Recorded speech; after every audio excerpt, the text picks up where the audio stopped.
Patrick de Sépibus, bonjour. Bonjour.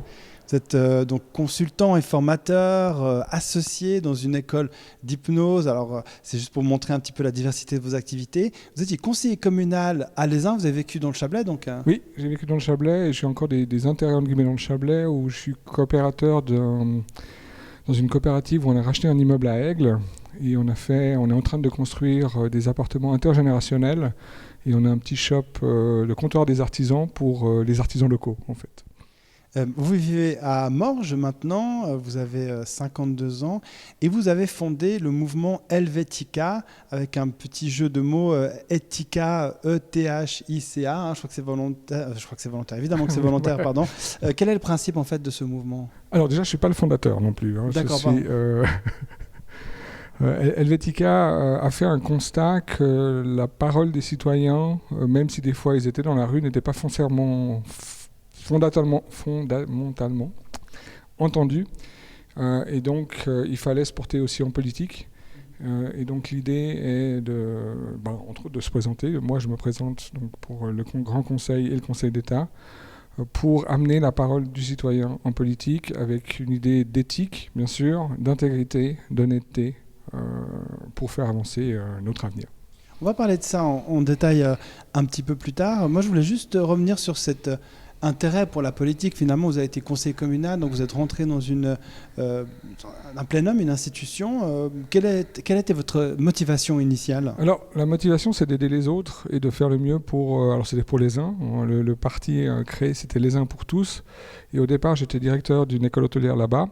Et j'avais été approché par un des municipaux sortants pour voir si je voulais le soutenir. Et il a créé un mouvement autour de lui. Et l'idée était de défendre tout le monde. Et d'ailleurs, quand je suis apparu sur les listes, j'ai un de mes employés à Lézin qui vient vers moi, qui me dit « Mais vous êtes de droite, de gauche, etc. » Puis je lui réponds « Voilà, l'autre jour, je vous ai aidé pour vos assurances maladie. » Donc là, j'étais de gauche. Je suis directeur d'une école hôtelière avec plus de 700 étudiants. C'est purement, on guillemets, capitaliste, on pourrait dire. Donc on pourrait dire que je suis de droite. Et c'est vrai, c'est des intérêts économiques du village, de l'école et de l'entreprise.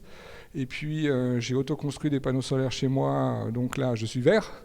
Voilà, c'est ce côté partisan, en fait, je ne me vois pas partisan, je vois juste défendre l'avenir de tout le monde. C'est un peu plus facile d'être indépendant dans un village comme Lézin ? Alors, dans Lézin, il y a moins de clivage politique, on va dire. Il y a ces partis qui sont marqués quand alors, on pleine. il y a des gros partis qui sont bien présents.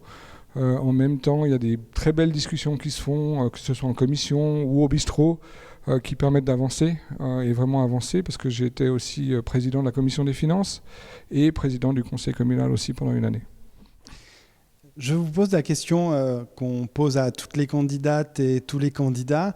Je vous donne les clés du gouvernement, carte blanche. Quelle est la mesure phare que vous aimeriez adopter à votre arrivée au Conseil d'État ? Alors, carte blanche, en choisissant le département, j'irai dans l'éducation, parce que c'est là où on peut planter des graines, où on peut faire avancer des choses.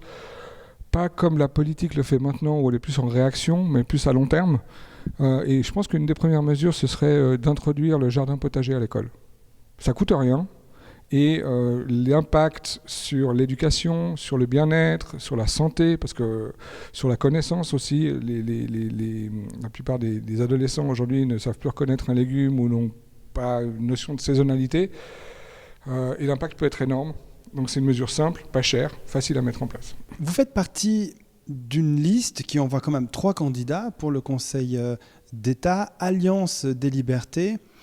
Il y a ce mot liberté, hein, on voit bien ce qu'il veut dire maintenant par rapport à la pandémie. Est-ce qu'on peut dire finalement que ces candidatures et votre candidature est un peu motivée, est un peu issue de la pandémie qu'on vient de vivre ? Alors au départ, j'ai pas l'envie de faire de la politique au départ, hein, et on s'est retrouvés moi-même entre autres, hein, et je vais parler que pour moi. Même si j'ai eu beaucoup de discussions avec mes colistiers Lynn Dardenne et Olivier Pahu, on a vraiment travaillé sur les idées communes et sur un programme commun. Il y a eu un moment où il y a eu un ras-le-bol, où pour moi les mesures prises ne faisaient plus de sens au niveau sanitaire, et c'était, je sais pas, pour moi de la politique, mais de la politique pas dans le bon sens.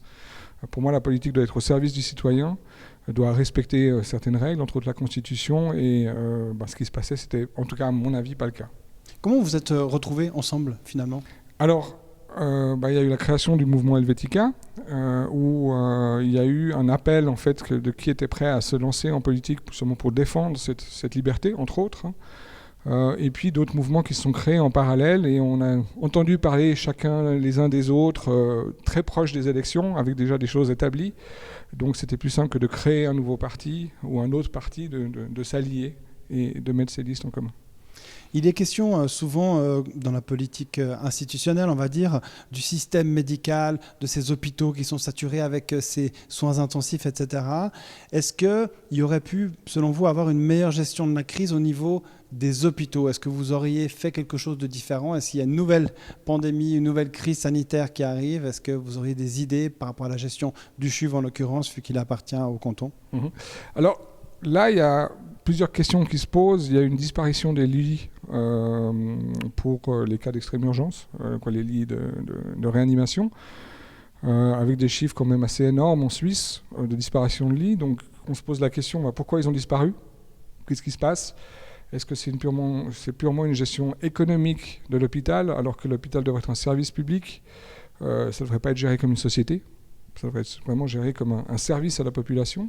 Donc là, on pourrait se poser une question, et puis aussi par rapport aux défenses des gens qui travaillent dans les hôpitaux, où non seulement un stress énorme, mais des conditions de travail qui ne sont pas obligatoirement les meilleures, et une pression politique, peut-être des médias, de différentes choses qui font que la réaction, alors peut-être pas tout au début, mais après la gestion de ce qui n'aurait plus dû être une crise, là on aurait, je pense, pu améliorer. Mais l'argument, il faut plus de personnel, il faut encourager les gens à s'engager dans ces métiers du médicaux, dans les hôpitaux, dans les EMS aussi, ça c'est un argument que vous... Clairement, oui, clairement, je défendez? pense qu'il faut soutenir les gens qui font ça d'une façon altruiste au départ.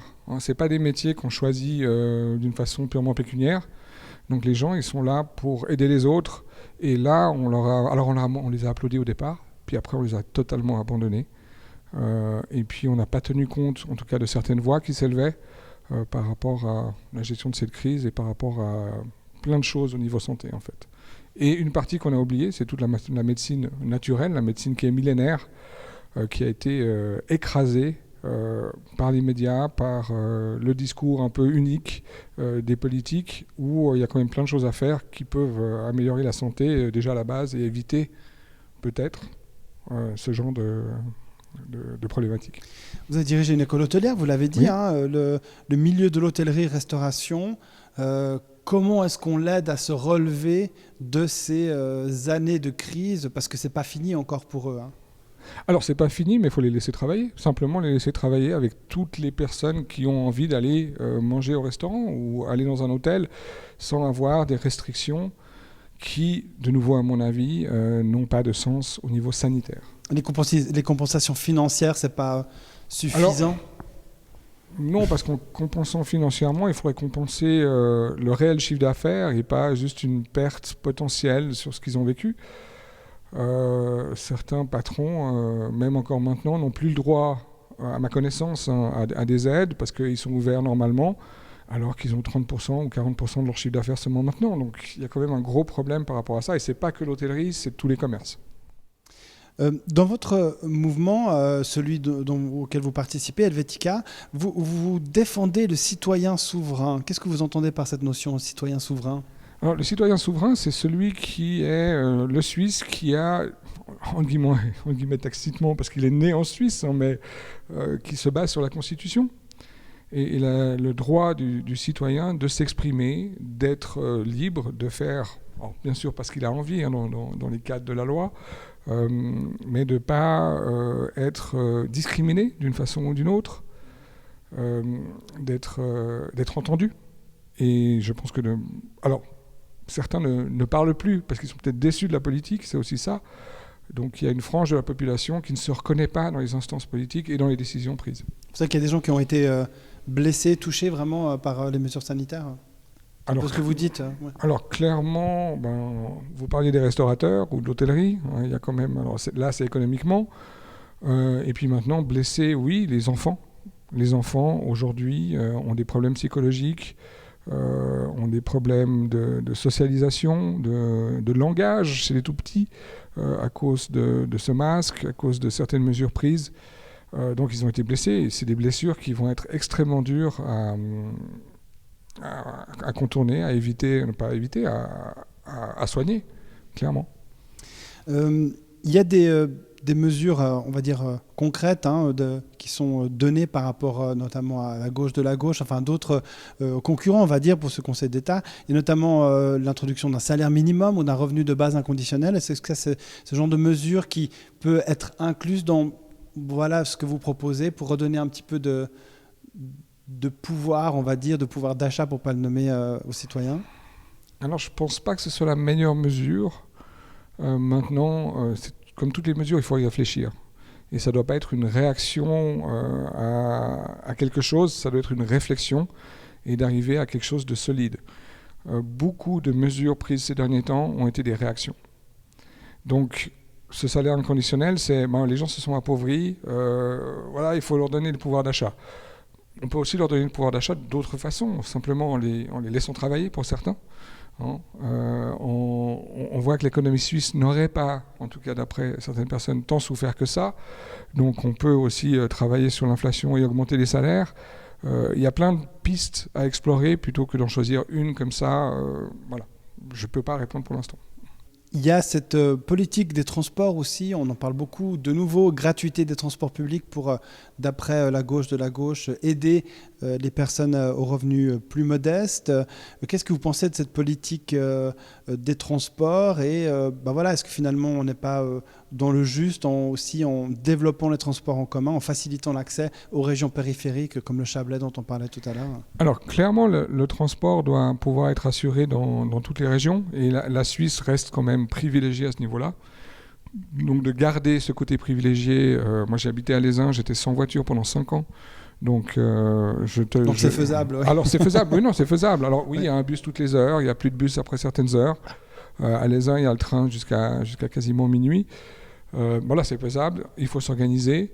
Maintenant, les transports gratuits, alors c'est très beau, mais rien n'est gratuit. Il faut bien trouver l'argent quelque part. Donc la réflexion de nouveau doit être plus poussée que ça.